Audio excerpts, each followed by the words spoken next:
Thank you. Thank you very much. What an audience. I'm Ramsey Lewis. This is Legends of Jazz. Each year since 1982, a very special group of musicians is singled out by the National Endowment for the Arts as the NEA Jazz Masters. Now, that's the highest honor America bestows on jazz artists. In 2006, there's Tony Bennett, one of the world's greatest vocalists. And I'm all aglow again, taking a chance on love. And the groundbreaking percussionist Ray Barretto. Then there's Chick Corea, pianist, composer, innovator.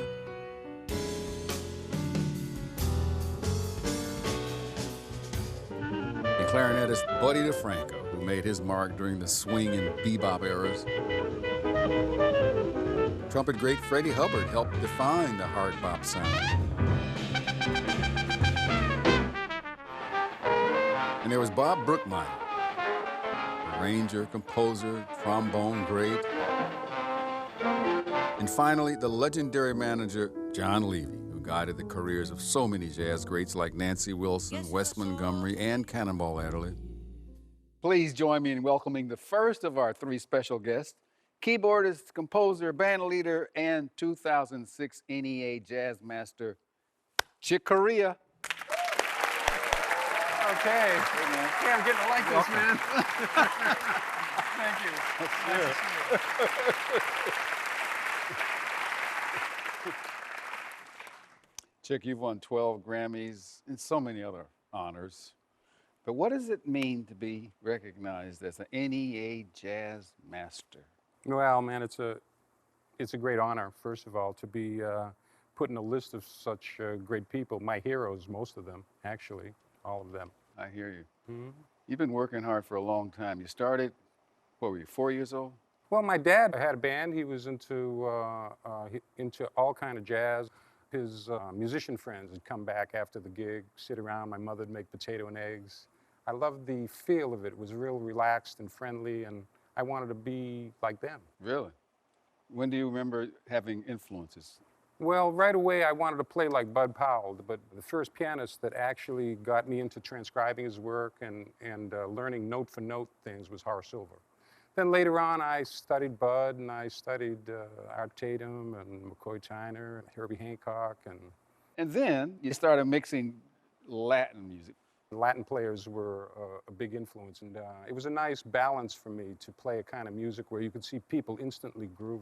Talk about 1968. Now, that was a big year for you. There was a certain trumpet player that said, "Come over here and play with my band."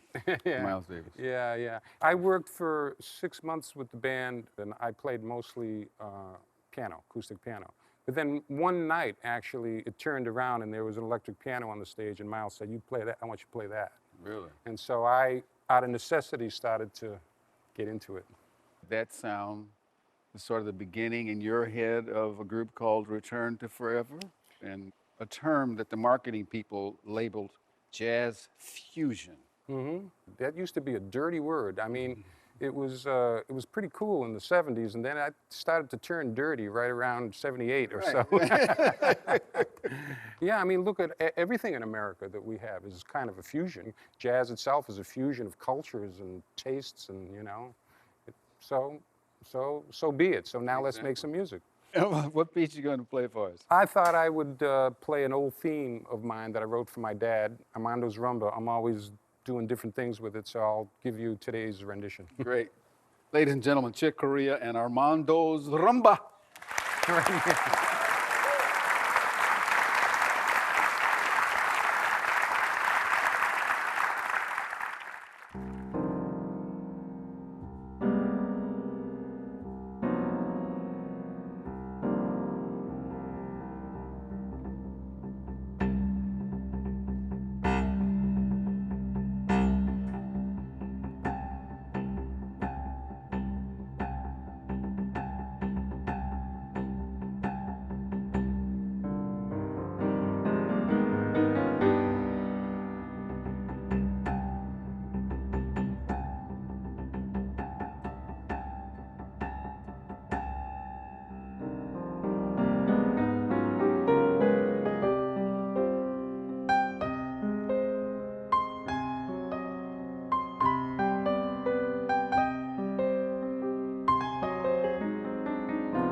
Thank you. All right, man. For you, man. Yeah. Great Thank you. playing. Oh, thank you so much. Love it, love it. Yeah. Indeed. Our next guest has been one of the leading lights of Latin jazz for more than, well, 40 years, really. Band leader, percussionist, music innovator. Ladies and gentlemen, join me in welcoming Mr. Ray Barretto.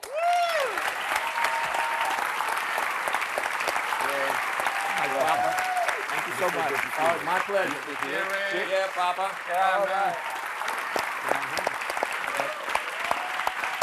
Indeed. Ray Barretto, Grammy Award winner, NEA Jazz Master. All right, take us back. You're a small boy. You're growing up in New York City. My mother always had all the greatest old Latin artists that were popular at the time on her 78s. So that music resonated with me because it was part of my culture. Then at 17, I was sent to Europe as an occupation soldier just after World War II. Then one day in the PX, in the jukebox, there was this record. I said, what is this?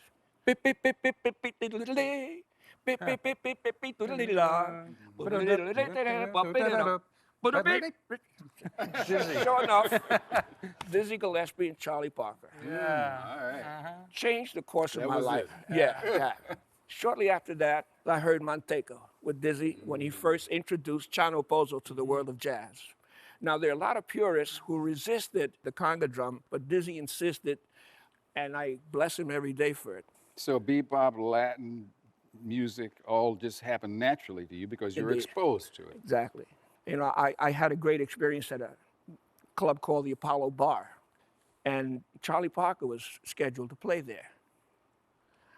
And so there was a lot of young musicians, so we went up, we jammed, started playing, announcing, ladies and gentlemen, Charlie Parker's in the room, please clear the stage. So we're all walking off the stage, and Charlie Parker put his hand on my shoulder and he said, you stay. Really? Just those two words, you stay. And for the rest of the engagement, I was part of the scene with Charlie Parker. Wow. And, yeah, so Well, tell me this. You've performed now so many years bringing Latin music to jazz. Can you take a jazz piece, mix it with the Latin music? we picked out a great traditional theme that is part of the jazz lexicon by, they used to call the High Priest of Bop, Thelonious Monk. And this is a tune that we have adapted to our style called I Mean You. Okay? Ladies and gentlemen, Ray Barretto.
Yeah, Ray, all right, man.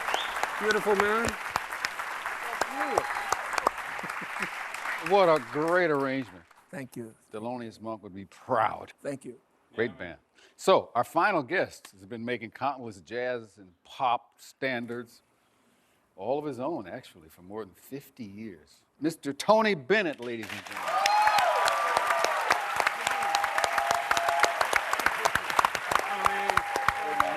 Good to see you. Good to see you.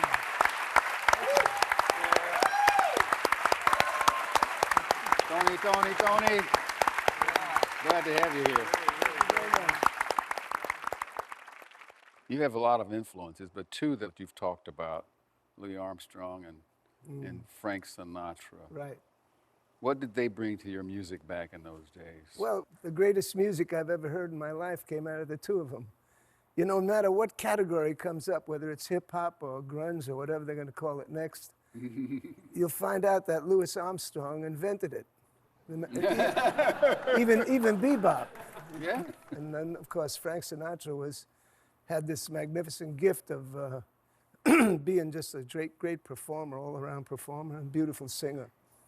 So Frank Sinatra spoke highly of Tony Bennett.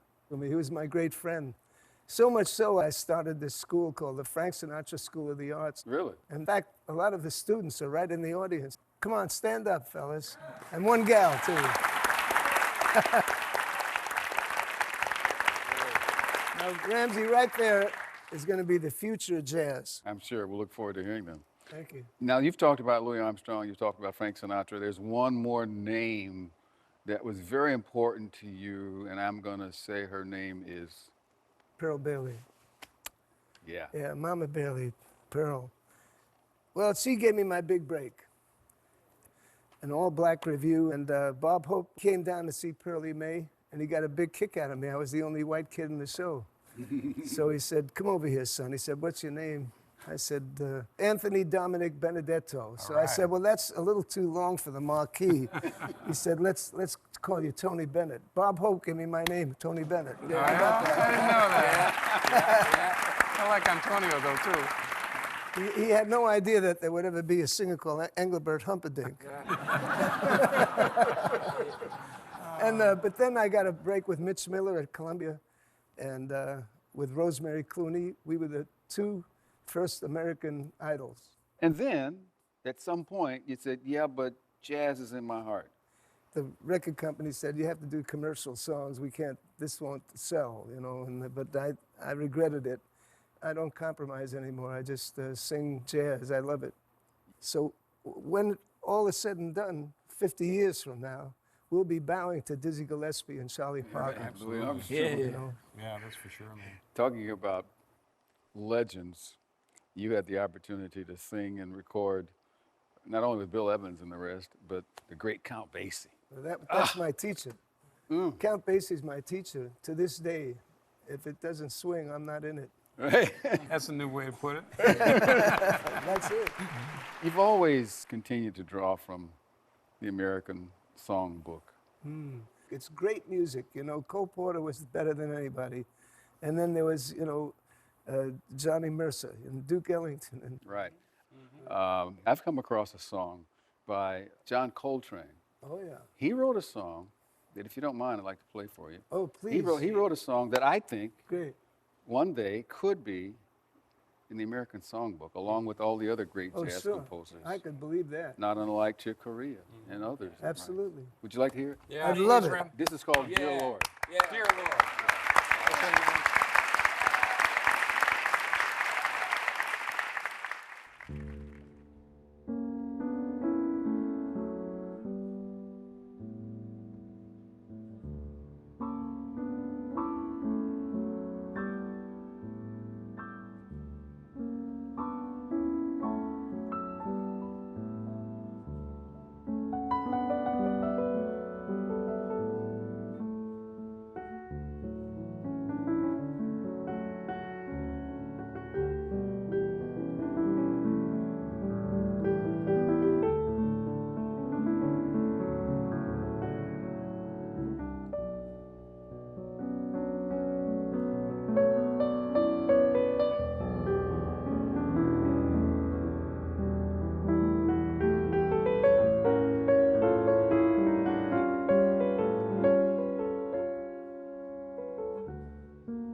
So, what do you think about playing something together? Yeah. Let's do it. Yeah. Tony, you just have to come over and bring the voice. All right.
That one handled good, right?